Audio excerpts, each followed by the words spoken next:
Hello and welcome back to All for United. A very, very special video for you today. We're going to do sort of a 3-game in sort of season review. It's going to sound mental to start with, but trust me, just stay with me on this. There is thought behind it.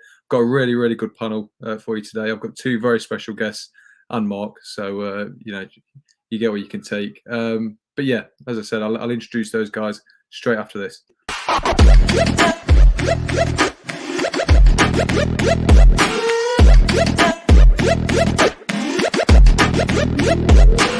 Click subscribe to get daily Manchester United content from passionate Reds, only on All for United.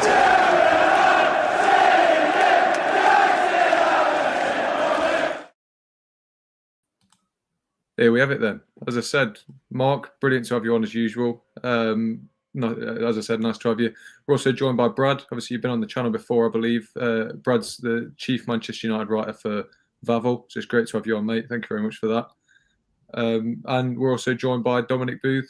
Dominic or Dom? Which would you rather go by? Either or, Dom will do. Dom, then. We're joined by Dom anyway, who is from Manchester Evening News, I believe I'm right in saying. So, as I said, 2 very, very special guests, 2 good journalists to get to you today. So obviously we're just going to recap what we've seen so far, I suppose. Beats the usual sort of transfer reviews, match reviews that we do. So we'll stick with transfers first then. Obviously a massive, massive window. Ronaldo, Sancho, Varane and Heaton all coming in. I'll come to you, Mark. I'll come to you first, Mark. Out of those 4 players we brought in, well, I suppose you can take it down to 3. Out of the 3 main players we brought in, who do you expect to have the most impact on the side? Well, I'm hoping they're going to have as much impact as each other, to be honest. I think we've spoken a lot about Jaden. Him coming in will hopefully help the progression of Aaron Wan-Bissaka. You know, we've spoken about that left-hand side. The relationship between Rashford and Shaw was very good last season, and it allowed Shaw to become a better player, or at least get to the form that we know we can see. And I think Aaron Wan-Bissaka will see a lot more, and that's due to hopefully a relationship that will start building between those 2 on the right-hand side. Of course, with Cristiano Ronaldo, it was as we've already been through on the channel, it's an emotional 24 hours, and we went from one end of the scale to the other, and it was a wonderful, wonderful day after obviously it worked out for United. I've just noticed my webcam's very blurry, so I might have to pop back in a minute anyway. But I think he'll have a huge impact on the team. I think, he brings a lot of experience, a bit like Raphael Varane, brings a lot of, a winning mentality. And something that really, we in the last few seasons at least, we've spoken about a lot. This team is relatively young. The average age, a couple of seasons ago, was one of the youngest, and they need to bring in some winning mentality. And I think you don't get much more than that with regards to Raphael Varane and Cristiano Ronaldo. But yeah, I mean, I don't want to pick a particular one. I really hope that they all hit the ground running, and at least sort of integrate into the team as the season goes on. And I hope they all do tremendously well. Certainly. Well, before I come to you, Brad, also we've got a decent number of people watching, so get yourselves over to YouTube. Be sure to like and subscribe as well. But Brad, as I said, brilliant to have you on. Hope you're doing well, mate. I suppose Ronaldo would be the obvious answer to the question I'll ask you, but is there anyone else you think could have sort of a surprisingly big impact upon arrival? Yeah, obviously Ronaldo will definitely have an impact on the current squad. But I believe the most important transfer to get over the line this summer was that centre-back position in Raphael Varane. His trophies and achievements stand out for themselves and speak for themselves. And I think he's that player that Manchester United at times were missing. I think, I'm not trying to say that Victor Lindelof wasn't able to do it. But I do believe having Varane next to Maguire will just bring that added bit of comfort in front of either De Gea or Henderson's goal, and it will just provide that little safety barrier in between the 2 holding midfielders, as it looks like Solskjaer is going to continue to use that system. When McTominay's back, it'll most likely be McTominay and Fred. So with Varane and Maguire, I think to have two leaders in the squad at the back will definitely be a big confidence boost for the midfield in front of them. Certainly. Well, I sort of sent my question to you, Dom, on what Brad's just said. Obviously, I thought personally that bringing in a quality centre back alongside Maguire would sort of free Solskjaer into being able to play a less restrictive midfield. But we saw against Wolves when you just really have Fred screening that back four, it's still something's still missing. So do you think going forward we can play with just Fred in front of it, or do you think even with Varane's arrival we'll have to stick with that McFred partnership? I thought before the season started that there would be a shift to that 4-3-3 that a lot of people spoke about, like with one sitting midfielder, whether it be Fred, McTominay, or I guess Matic is the most natural for that role. We've seen Matic play that role. Remember the period just after lockdown when Pogba and Matic played in there, and it was very much a one-man defensive midfield, and then Pogba and Fernandes building on that. But I think you are right. I think it'll be a Fred and McTominay partnership for the time being. There's going to be games, I think, especially at home, where United need to expand and push on in a more attacking sense. And they've obviously got to get all these attacking players into the side now with so many to choose from. You sort of don't want to be taking up one of those positions with a Fred or a McTominay when you could probably just have one of them. It probably depends on whether Pogba can do that job in the middle of the park. He's obviously looked better coming off a wide position than he has really in a central midfield position in recent months. So yeah, I guess the short answer to the question is I can see the Fred and McTominay axis staying for the time being. It probably depends how rhythmic United get in their attacking play, whether they hit their straps over the weeks after the international break. If they don't do that and they get exposed defensively, Solskjaer's not going to sort of release the shackles and play only one man in that midfield area. Certainly. Well, I'll come to you then next, Mark. Obviously, we spoke about Varane a bit now and his impact on the squad, but we'll move to the first signing we made, probably the most exciting one at the time as well, a signing long in the making in Jaden Sancho. Obviously, £73 million is a big outlay to pay on a player, especially as young as himself. You'd expect him to come straight into the starting lineup and be a big figure in this team, but given that you've got Ronaldo coming in, you'll have Rashford coming back, and I think Greenwood's looking pretty undroppable at the minute. Who does he replace? Well, I think when you look back to Man United of old, they always had sort of 3, 4, 5 options, and I think Ollie is trying to instill that within the team. And looking at some of the comments, obviously people were saying that Sancho could play on the left or Greenwood could play on the right, and obviously at the moment he has been playing more through the middle. And I think this is the excitement that you get from our front players at the moment, even with Cristiano coming in as well. Predominantly, especially in his latter years, he's been playing as a central striker, but he did play obviously on the right and the left for Manchester United and also Real Madrid too. And I think that this really gives us a lot of dynamic and lots of different options to who we can play. And they can play across front forward, even just behind number 9. So I think it's a really good problem to have. I think that there's been lots of talk about an issue with midfield, but I think our back four looks fantastic, and I think our front 4 or 5 look fantastic too. And ultimately, if you can get those two things right and have the players in the middle of the park sort of dictating the middle of the park, then that's gonna work out well. So yeah, honestly, listen, as much as I'd love to have a midfielder come in, it's not an overnight process, and sometimes these things take at least 2 or 3 windows perhaps. So I'm not too disappointed about it, and I'm just really happy with the signings we have made. But Sancho, as I said, I think Sancho will improve our Wan-Bissaka, and it's just a moment of time before we see that, I think. But yeah, great summer. Certainly hope so. But yeah, going from Sancho's impact on Wan-Bissaka, Brad, I'll come to Sancho's impact on other players now. Since his arrival, I'll add a bit more context to this anyway. So, last season, we saw it took Mason Greenwood a long time to sort of really get going. Obviously, he finished the season very well, but I think he only had 1 league goal up until about February time, which was slightly disappointing. Whereas this season, been comfortably United's best player, in my opinion. I think he's got us out of some really difficult situations. So looking at how Alex Tellez's arrival impacted Luke Shaw, is there a chance that we're seeing a similar thing with Mason Greenwood, where he's sort of been motivated to keep himself in this team, given that the influx of new attacking talent that we've bought?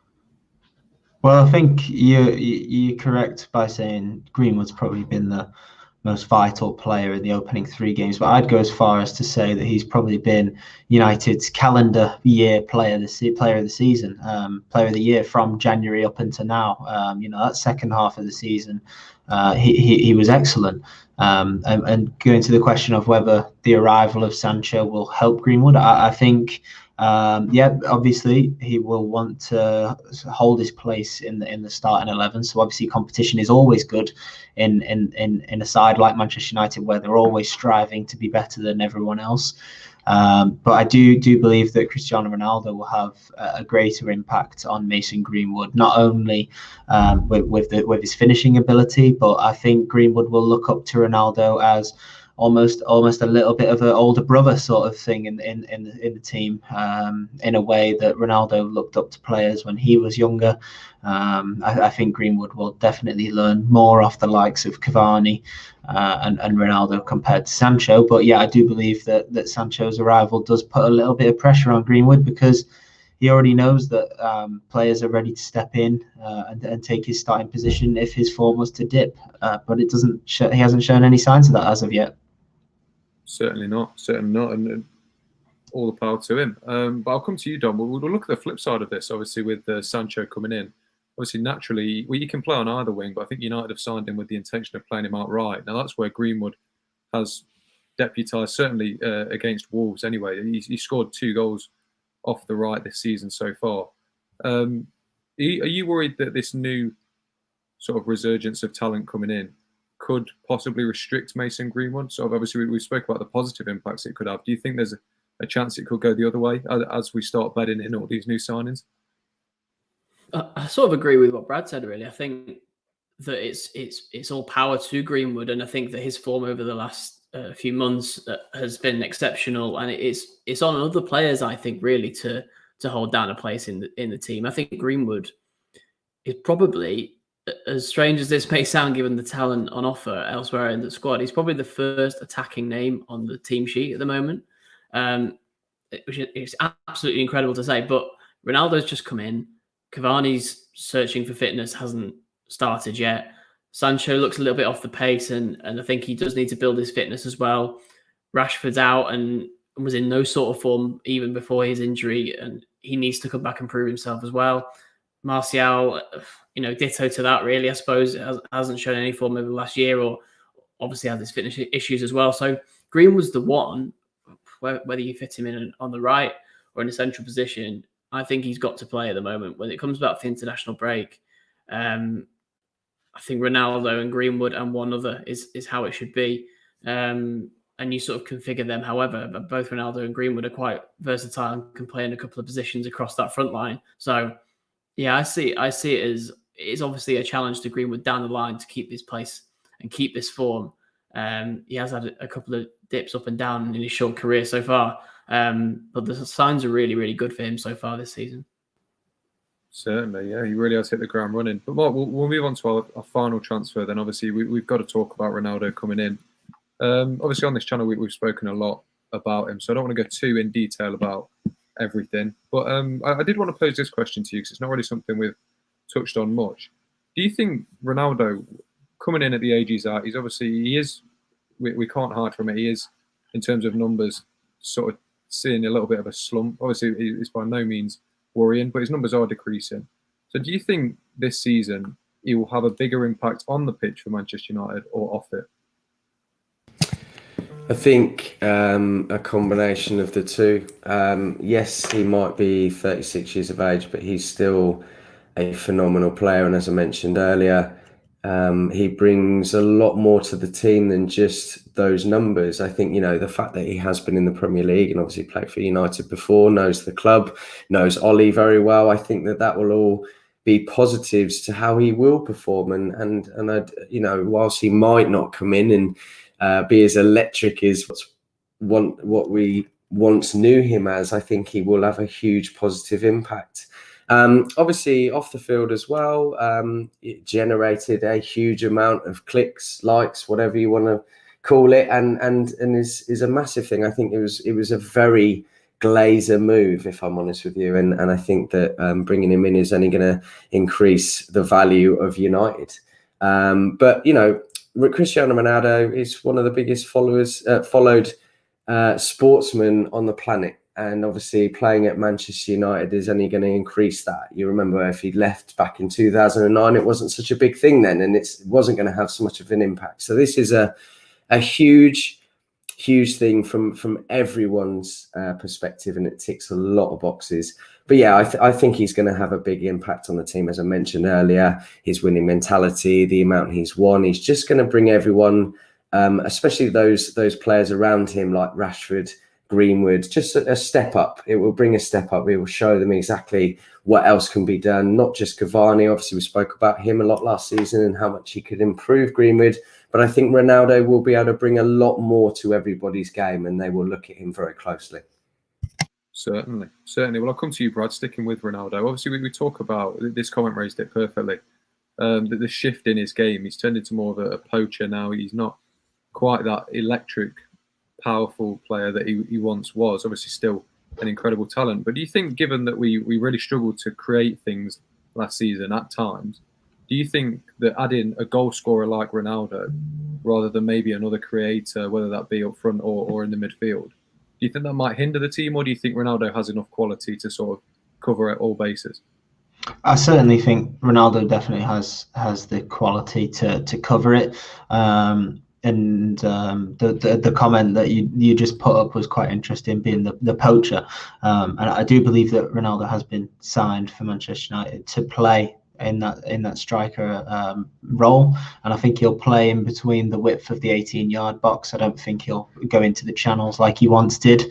But this is, a lot of people seem to forget that last season in Serie A, Ronaldo played, I think it was 3 less games than Romelu Lukaku, but still ended up having 5 more goals than him in the Serie A last year. And Chelsea have gone and signed Romelu Lukaku for £100 million. So you could argue that Ronaldo hasn't lost it at all. That's certainly not my opinion. But there are a few across social media, the typical teasers that are saying he's washed, etc. But I don't think that'll be the case at all. I do think he'll play in that forward role. I'd be very surprised if he plays out on the wing. I think those days are long gone. But I do think you mentioned about creativity. I think it gives them another option, if anything, because you just know there's always going to be that presence in the box of a finisher like Cavani. But I would go as far as to say that Ronaldo's a bit more in shape, a bit sharper than Cavani, even though Cavani had an excellent season last year. But yeah, I do believe that Ronaldo will continue the form that he has shown.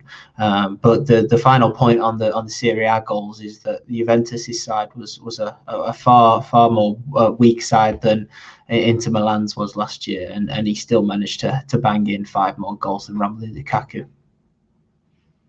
Yeah, completely agree. He's definitely not past it. But I'll come to you, Dom, on the final point on Ronaldo. Obviously, we know what will happen on the pitch whenever you play Ronaldo. It's almost inevitable that you will get goals. But what impact do you think he will have on the training ground, especially to players like Mason Greenwood? One person I particularly picked up on was Marcus Rashford as well, because I feel like Rashford right now seems like a similar sort of player to what Ronaldo was before he really discovered that sort of world-class ability. What impacts can he have on these sort of players? Yeah, a huge one. I think you're right on the Rashford point. I think Rashford has spoken in the past about his boyhood idol being Ronaldo and trying to copy his style of shooting the ball. And you can see that with that knuckleball technique that Rashford tries on free kicks. Usually it's not successful. Maybe Ronaldo can have a word there, and a few more free kicks can end up in the back of the net, like that Chelsea one that Rashford scored. I think everyone's going to benefit from this. I think in a strange way, Ole Gunnar Solskjaer's management is going to benefit from this, because he's got a player who knows how to win, who is ruthless, and who is sort of a born winner, really, and someone who sort of just has churned out goals and wins in his career wherever he's been. And Solskjaer's still developing that sort of ruthless knack at United. I think it improved a lot last season. Solskjaer did get quite ruthless with players and drag people off at times and made the changes that needed to be made. He's obviously got a job on his hands to juggle all these attacking talents, but yeah, I just think the Ronaldo signing is a big lift for the whole squad. You can imagine the first day he comes in on training, and all eyes are going to be on him, and that's not going to faze him whatsoever. But it is going to help all the younger players in the squad. Even think about the likes of Anthony Elanga, who hasn't gone out on loan in the window. I don't know how much football he's going to get in terms of first team action, but certainly whenever he gets the chance, and if he gets the chance in training to learn from Ronaldo, what an incredible experience that is for him. Certainly. We'll talk finally about sort of the impact these signings will have, sort of perhaps negatively, if you want to put it that way. Mark, I'll come to you first. Are there any players that have watched this transfer window go by with the incomings and the outgoings? They're still at the squad. Is there anyone particularly that's going to be looking at this thinking, I could really be in trouble here? Yeah, I think one of the defensive options, centre-back, quite possibly. You bring in Varane, Maguire is pretty much a sure starter. Lindelof obviously played the majority of matches last year, so then you've still got Eric Bailly and Phil Jones. So, how much game time are they going to get? But you've got to remember as well that, especially during the Ferguson days, there was a bigger squad, and there was a lot more rotation when it came to the FA Cup and Carabao Cup. And Ollie he strikes me as a manager, really, even though he hasn't won anything yet, as someone that wants to be in all competitions. He doesn't do a Liverpool where they focus on one. They were all in on the Premier League, weren't they, last season, and the season before they kind of played kids against Aston Villa and got annihilated and really sort of focused in on that. But I believe that Ollie will use the opportunity to rotate the squad, to use that depth. This is something we've been talking about for the last couple of years that we need, and we've now got a big enough squad to be able to rotate that. Anthony Martial is another player for me, and you and I have spoken about this on previous shows, that Rashford, would he go? I don't think so. I think he's probably a better player than Martial. I think Martial has a kind of difference with link-up play that's better than Rashford. But I think he's the one that would be most likely to maybe struggle a little bit. And we've seen on previous occasions, when Sanchez came in, when Cavani came in, when Ibrahimovic came in, Martial went through a bit of a disappointing period. And I think that with these players, Ronaldo and Sancho coming in, and obviously with him coming back from an injury, I think that that could be a problem for him. So let's see how he deals with that. Yeah, certainly. Well, I'll ask you a similar sort of question then, Brad. Obviously, Jaden Sancho and Cristiano Ronaldo coming in, two of the best attackers in the world. I think that's not up for debate. What does this mean for players who, especially sort of Martial and Cavani, who are senior players, but might see their game time sort of restricted by this? Yeah, I think Martial will see it more. I think he'll see his game time decrease a lot. I mean, we already saw that Martial doesn't seem to react very well to competition in the side. When Zlatan Ibrahimovic came to Manchester United, his confidence was shot. And I think once Cavani came as well, it kind of followed a similar path. But I think it's important for Martial to just get as many minutes on the pitch as possible. Playing like these midweek preseason, like these like extended preseason games that are going on at the minute, like the Stoke one today, the Burnley one last week. I think it's just so important for Anthony Martial to get on the ball as much as possible, because at times before his injury last season, it started to look like he'd forgotten how to control the ball. He couldn't do the basics right, and I think that's definitely one of the most important parts to his game, is being on that ball, turning quickly, playing it out wide, and getting back into the box to finish it. But he couldn't even do that. But in terms of those two, Cavani missing out on minutes, I think it's probably a good sign that he didn't decide to go to Uruguay in the end, or whether the club didn't let him, or whether he decided. I'm not too sure whether it was who it was who chose that, who made that decision. But it's probably a good omen for Cavani not to go and get more minutes in the Premier League. And obviously there's the Carabao Cup to come, so I'd expect him to play some vital minutes in that as well. Yeah, certainly. Well, Dom, just to round us off on this then, we'll move back to the defence with Wan-Bissaka's arrival. I suppose it's obvious what this means for Lindelof. I think he's lost his first place position in that team, the first team position, sorry. But I think one thing that's gone unmentioned is Eric Bailly. And we obviously signed a long-term contract fairly recently. I don't think he was going to be a starter anyway. And now with a player of Varane's calibre coming in, that's going to be restricted even more. So what does this mean for him? Do you see him staying at United for much longer? I didn't see him staying before he signed his new contract, to be honest. I was surprised that was offered, especially with talk of a centre-back signing on the horizon. There was a lot of talk about Varane and others that United were targeting. They definitely were targeting them when the negotiations with Bailly were taking place. So it didn't make a lot of sense to me, but then some of United's contract decisions over the last few years have been equally baffling.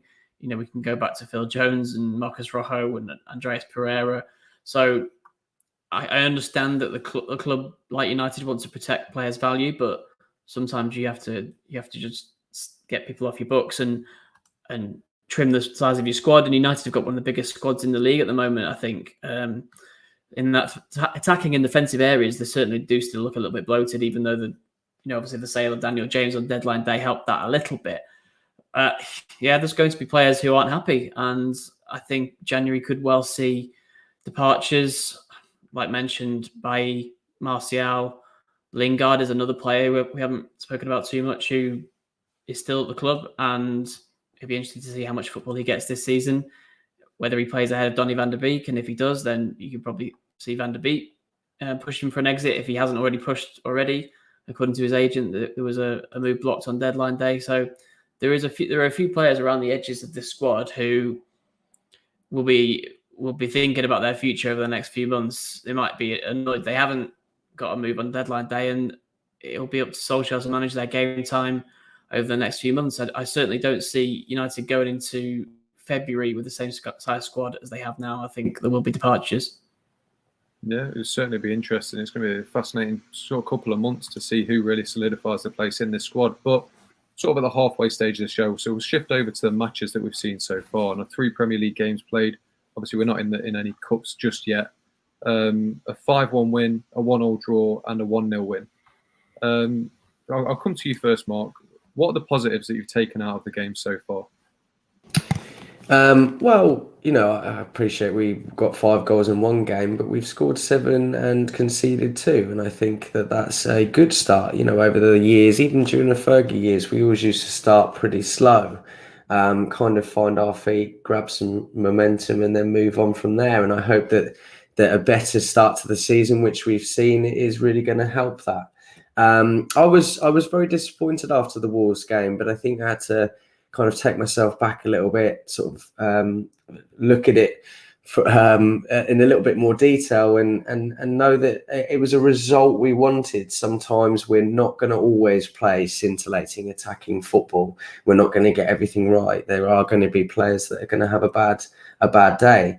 But ultimately we came out with the 3 points. But I think it's a very good start. Very good start. 7 out of 9 is very good. And we've seen a lot of improvements. I think that, when the middle of the park don't play too well, it's very difficult to get that transition from defence to attack, which means that we don't sort of create too many opportunities. And we saw that against Southampton and Wolves. But we still managed to get the results out of it. And I think that that's the main thing. We're still in the early stages of the season. We're still trying to find our feet.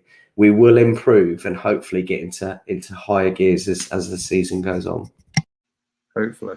Well, Brad, I'll ask you a similar question. Obviously, I think the last 2 performances particularly, there's been a bit of frustration among the United fans. But obviously we mentioned Mason Greenwood earlier, has there been any sort of real highlights for you, whether that be players or passages of play or anything that you've seen that would encourage you?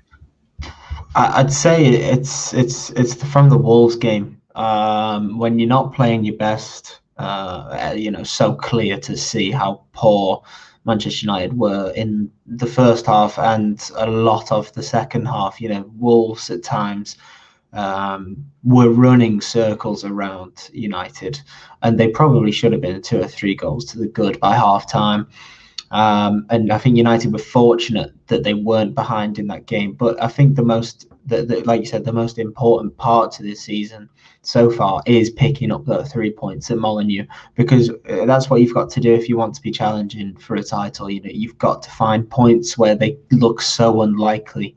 And especially the way the goal went in, with the Greenwood dribble down the right and then just finished like that. I mean, it got a little bit of luck. I think Jose Sarr should have done better, but you've got to create your own luck, and that's what United did throughout that whole game. They De Gea saved them, which I thought was very, very important to have that double save back from De Gea, because that was a double save from 2017-18 when he was practically unstoppable. He was absolutely ridiculous that season. But I think that was promising. I also found, you mentioned a passage of play. It was again against Wolves when Maguire was beaten by Traore, and the way Varane saw the danger first, and then when he already saw that Maguire had committed himself. Traore went easily past Maguire, and Varane was there instantly with a low block to cut out the cross for a corner. And I just don't think Lindelof would even notice that Maguire's already been beaten. For Varane to get over there that quick, I thought was very impressive, considering it was his first game in the Premier League. Certainly. Well, I'll talk about another individual then when I come to you, Dom. I've spoken about Greenwood. I think he's had a brilliant start to the season. But another player I think has started brightly, sort of intermittently, is Paul Pogba. Now, I think the first 2 games when he was deployed off that left, he looked like United's best player. And then he was sort of forced to shift back into midfield to facilitate the players that we wanted to play against Wolves. And I think his performance ever so slightly dropped. What does this tell you moving forward into the season about how we can best utilise Paul Pogba? Well, first of all, I think he's got to be in the team every game, no matter what position you play him. I think he's too valuable a player. And I was saying to someone the other day, I think from a pure technical football perspective, Pogba is the best player United have. That may still be the case even with Ronaldo coming in. That might sound like heresy, but in terms of looking after the ball, ability on the ball, and range of passing, he's absolutely the best player that United have, and probably not the most crucial player. So that's the challenge for Solskjaer, to make the best use of Pogba in the side and to find that role. It's always been the problem with Pogba, even under Mourinho, and even going back to when he was a youngster and Ferguson didn't quite know how and when to put him in the team, and he brought back Paul Scholes from retirement instead of playing Paul Pogba. So I think United just have to work that out. It's probably the last year of Pogba at United, so I think there's a lot of motivation from a lot of people's perspective to make things work, from Solskjaer, from Pogba, from his teammates who clearly enjoy playing with him. So that's going to be really interesting to see over the next few weeks and months how United get the best from him. I agree he has been good so far, and I do like him on that left-hand side role, but I do see him playing a lot of his football centrally this season.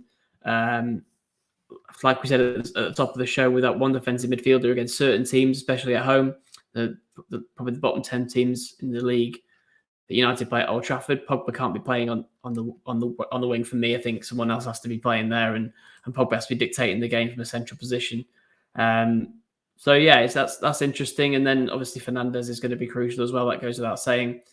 And that sort of spine of Pogba, Fernandes, Ronaldo, if we see that one behind each other in a game at home against someone, then United could blow teams away. Absolutely easily blow teams away. It just needs to click for them, which from the opening 3 games we've seen has happened once and hasn't happened twice. So it can be hit and miss. Certainly. Well, I'll come to you, Mark. Obviously, we're still looking sort of back and forward. Has there been anything you've seen over the past 3 games tactically, whether that be from the players on the pitch or from Ollie himself, that has shown we've turned a corner from some of our sort of shortfallings last year that we can utilise for the rest of the year? I think it's too soon to really have too much of a thought on that. I think that really Ollie has set up correctly in all 3 games. There were question marks about who was going to play in the midfield. He didn't start with Fred, did he, against Southampton? Or at least the partner that he had alongside him wasn't expected. And I think that it could have been a different game. Donny van der Beek, obviously being the name, could have been a better option, I think, next to someone like Fred or Matic at the time. So yeah, I think it's a bit difficult. Ollie's going to be learning all the time. You know, we talk about his inexperience at United, at least, but he's got a lot of experience elsewhere. And these things are, you know, it's a massive club to come into, and you're not going to be expected to get everything tactically right. Nobody does, particularly Ollie, because he's obviously sort of experienced and got a lot to learn. But I think so far so good. I think that he has set up fairly correctly. I think that there was a comment I saw on Twitter the other day about I think it was Bruno telling Sancho to just run in, and Bruno would, you know, he'll play it to Sancho whenever he had the opportunity, just keep running forward. And a lot of people were criticising that, saying, why are the players having to do that? It should be the manager's job, but it doesn't always work like that. You're going to get communication on the field, and it was good to be able to hear those things. It's good that everybody has got a good rapport and they're able to communicate and say, this is what I want you to do. That's what you want. And that's what you get from players like Bruno, who has got a bit more experience, and obviously with Ronaldo and Varane that come in too. Yeah, I completely agree. Well, sticking with tactics then, Brad. Well, obviously our squad's set until at least January now. There's no more incomings, no more outgoings. So with this set of players, how do you think personally Ollie can deploy them or get the best out of them tactically to make sure we don't have the same problems as last season, which really cost us a proper title race? Well, I think with the introduction of Ronaldo, Sancho in the attacking department, I saw someone on Twitter the other day almost recommending to Solskjaer that he goes for a 4-4-2, which I didn't think would be very useful in this with the players that are handy, because the suggested midfield 2 in the middle was Pogba and Fernandes, and I don't believe that those two would. I think they get overrun very easily. I do believe that the 4-2-3-1 should stick around. And I don't think you can play a basic 4-3-3 yet with the lack of a defensive midfielder, because we've already seen against Wolves, Pogba was trying to get forward, and he was supposed to be sitting next to Fred, but he got far too forward at times, and that just left Fred by himself, when Fred's been used to having Scott next to him, almost like his handyman, his sweeper, cleaner, for when Fred's not there. And I think the Leeds fixture was very interesting to see the way that those two played together. But I don't think you can really change too much with formation-wise without a defensive midfielder. I think you've got to stick with what this team is used to. And but I like the way at the minute. I think is really interesting the way that Fernandes is also almost playing as a second striker. You know, if let's just say, for example, Greenwood starting down as a forward, Greenwood might drop in a little bit, and then Fernandes is in behind, and that's where his goals came against Leeds. And I think that's really important, that you can kind of have Fernandes play both as a creative midfielder and as a little bit of a false nine, if you will. I think that's very important. Just a quick note, actually, I wanted to mention about the 4-3-3. My thoughts on it have changed a little bit over the last couple of months, actually. And I was saying on these shows last year, 4-3-3 is the way forward and getting a defensive midfielder in. But actually, I think that's just an attractive formation that everybody thinks that's the way it is going forward. But actually, I think that 4-2-3-1 is the way that it's going forward. You look at teams like PSG, Man City, Real Madrid, all of the big sort of clubs do tend to use that a little bit more often. And I think it gives you a little bit of a dynamic outlook. And by that, I mean, yes, we still need a defensive midfielder. We need a man in there that's able to shore up the defence and be able to play up from the back to really improve our attacking output. However, what that extra man next to you does is that go between that defensive midfielder and that number 10, as it were, Bruno, right? And I think it gives you a little bit of more transition, and you're able to kind of switch between a 4-2-3-1 and a 4-3-3. And I don't necessarily think anymore that that's the way that Ollie is going to go now. I think he will stick with the formation he's got and look at a defensive midfielder still looking forward to whoever that may partner in the midfield. Yeah, I was going to jump in and say I think that benefits Fernandes as well, because if you think about the 4-3-3 that many people are suggesting, Fernandes then has to play as an 8 maybe, or an 8.5, whatever you call that position these days. And I'm not sure that is him. You know, he's a risk taker. He's not really a defender. And the thing about the Fred and McTominay partnership is that it gets a heck of a lot of stick, but United's record with it is actually very, very good. And they do work well together. I think it was mentioned before how Fred was very exposed against Wolves. I don't think that happens with McTominay there, because one of them will go, the other one will sit. They have that understanding. Pogba's not really ever going to sit for you. He's not going to be I know he wears 6 on his back, but he's not a number 6. So I think I agree with the 4-2-3-1. But I do what I said before was I don't think it should be a proper 4-2-3-1 against the smaller teams at home. I do think we have to see that attacking adaptability really from Solskjaer when it comes to his tactics in those home games, because when you've got Ronaldo in the team and you've got a full Old Trafford baying for goals, you can't really play to a Fred and McTominay. Can I just jump in there as well? Basically just going off of what Dom said, I think I think Fernandes seems to play for Portugal in a 3, and we've seen it over the Euros. It didn't work at all. He wasn't a regular starter. He didn't play too much, which I think many United fans will have been quite happy about, actually, because he needed that long rest over the break. But in the 4-3-3, he's nowhere near as effective. And I've always called kind of McTominay and Fred as the trusted ones. Solskjaer does trust him, and like you said, Dom, the record is very, very good when those two players play in that role together. And I think you'll notice it when they've both been available, injuries aside, suspensions aside, they've started every every big 6 game. You know, if you're including Arsenal in that these days. Yeah, well, just to round us off then, I haven't asked you a question on this yet, Dom, but the last thing I want to talk about, player specific anyway, moving forward into the season. Obviously, as Brad mentioned, actually quite topically, Fernandes didn't work really that well with Portugal in the Euros. With Ronaldo coming in, obviously he was Portugal's key man. I imagine when he comes in, he'll probably be United's key man as well.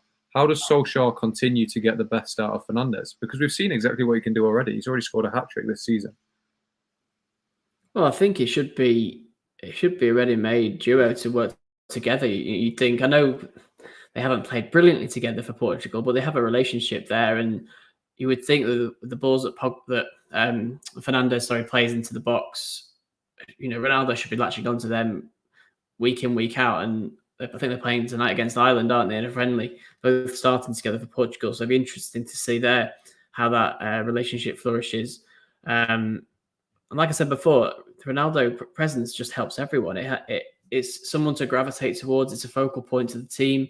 I know Cavani was that for a bit last season, but you couldn't really rely on his fitness sometimes. And he did have those quiet games where he seemed to be a little bit struggling for match sharpness, and I don't think you're going to get that with Ronaldo. He might be 2 years older than Cavani, but he's in incredible shape, and he's not shown any sign of relenting on the goal front in Serie A. So I think it will be a help for Fernandes. I can only see the only thing we might see this season is Fernandes' goal numbers drop, but that could be because he's taken off penalties and Ronaldo wants them. But I think his assist numbers will fly through the roof. Certainly hope so. It's not an element we sort of associate with Bruno Fernandes anymore, as weird as that sounds. We sort of see him as a goal scorer rather than a creator. despite his ability on the ball. But yeah, I completely agree with what you're saying. Well, just to round us off then for the show, I suppose we're getting towards that hour mark. I'll ask each of you. I'll come to you first, Mark. Given the window that we've had now, I think a lot of fans would class this as probably close to the perfect window.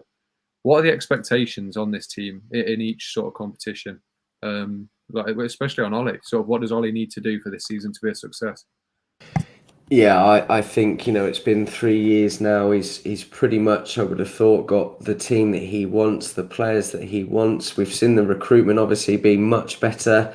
The only exception really, and I feel a little bit not frustrated, but I was surprised to see him go, was Dan James. But I think, it's just an unfortunate thing, and I think he will really prosper in that Leeds team. I think he's built for them really. But we must get some sort of silverware, and I'm not expecting 2 or 3. I'm expecting some progression. I want to be able to build upon that second position, really sort of chase that title, be a lot closer and in the mix a lot earlier, rather than just kind of creeping at the end there and playing so well at the beginning. We need to take our opportunities in the European games, in the Champions League. We crashed out, unfortunately, through whatever reason, before the knockout rounds, and it would have been fantastic to get there. And I honestly feel that if we were to get to at least the quarterfinals, maybe further, I think that's very much a possibility. That would be deemed as a very good season within the European stage. But yeah, we need to progress. I know that we get sick and tired of seeing that progression, and we want to see trophies, but we need to do better than second. We need to do better than 0 trophies, and we need to get out the group stages, at least in European football.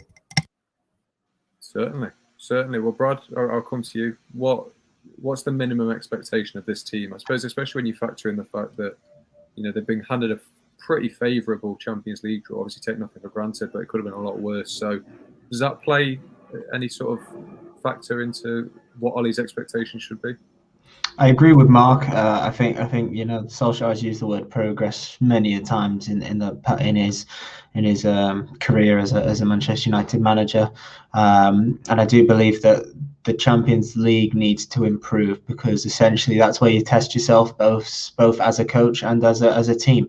You are up against Europe's best, and like you said, they have got a favourable group compared to others this year. But especially compared to last year, when Leipzig were very good, PSG were obviously a PSG, and they should have got out of that group last year. There's no hiding that fact. That it's still remarkable that they went to Istanbul and lost that game, because that was the one that really knocked them out. Not the Leipzig. Not the Leipzig game and not the PSG at home fixture. It was that Istanbul game, and I think that the silly losses need to be cut out. And in terms of the league, they've got to challenge, and not just a little bit of pressure in January or February. That's not enough for Manchester United to be considered as progressing after the transfer window that they have had. I think this season they really have to take the campaign down to the wire. And I think if those two things happen in the Champions League and the Premier League, I think it'll still be a good season for Ole Gunnar Solskjaer, and that's with a trophy or without. I think will still be considered as progress for Solskjaer. Certainly. Well, just to round us off then, Dom, I suppose man for man now, you could consider this United squad perhaps the best starting 11 in the league. So, with that in mind, does anything less than a league title this season sort of represent a failure in your eyes, or do you think we need to be a bit more lenient than that? I would be a little bit more lenient, because I don't think United have proven in terms of winning silverware, and there are a lot of teams in that league who are. Chelsea, City, and Liverpool have all won silverware in the last couple of seasons, and big silverware at that, league titles and Champions Leagues. So I think that just United need to, as much as tempting as it is with Ronaldo in tow and Varane and Sancho, United fans probably do need to temper expectations a touch. I agree with Brad that a proper challenge, until March, April, May has to be sustained. And you never know when you get there. You know, you can win a game with a goal off someone's backside in the 90th minute to win the league. Ferguson's teams did that many a time, and they had it done against them. So you never know when you get down to that stage. But United have got to have the stomach for the fight to get there and to not lose at home to Sheffield United like they did last season, and not lose at home to somebody of that ilk. And the Champions League should be a formality in terms of the group stage. So I'm expecting a quarter-final, I think, in the Champions League. I just think that what will happen if United do go without a trophy this season, which is more than possible, is that pressure will come down on Solskjaer the way it came down on Mauricio Pochettino when he was riding that wave at Spurs. It was quite obvious to me, and it should have been obvious to everybody, that Pochettino was doing an unbelievably good job with Spurs. They had a great team. They were playing great football, and look what they've done since he left. So I think United, they need to be careful of undoing all this progress they have made under Solskjaer, and some fans being a little bit knee-jerk if they don't win a trophy this season. I think it would be a mistake to get rid of Solskjaer if a trophy wasn't won this season. Obviously, there needs to be progression, like I said. And I do believe United will probably win one of the cup competitions and maybe come second in the league. That would be my prediction for what happened this season. And I think that would be good. I think that would be a very satisfactory season. Yeah, I completely agree with you. I really do. I hope there's, even if things aren't going too well, I hope there is patience with Ollie. I think he's earned that by now. But yeah, completely agree with everything you guys are saying. So that does bring us to an end. It will bring us to the end of this show, should I say. So a massive thank you to Mark, Brad and Dom. Obviously, you can check them all out on Twitter. Their Twitter handles are in their little box thing. I don't even know what you call that. But yeah, lads, it's brilliant to have you on. So thank you for joining me. A massive thank you to everyone who tuned in as well. A load of comments, a load of contributions. So thank you for that. If you haven't already, be sure to like and subscribe. We'll have another video coming for you. Or is it Wednesday today? So tomorrow, maybe, if not Friday. Anyway, just stay tuned. That's the main message from that. But yeah, until next time, we'll see you later.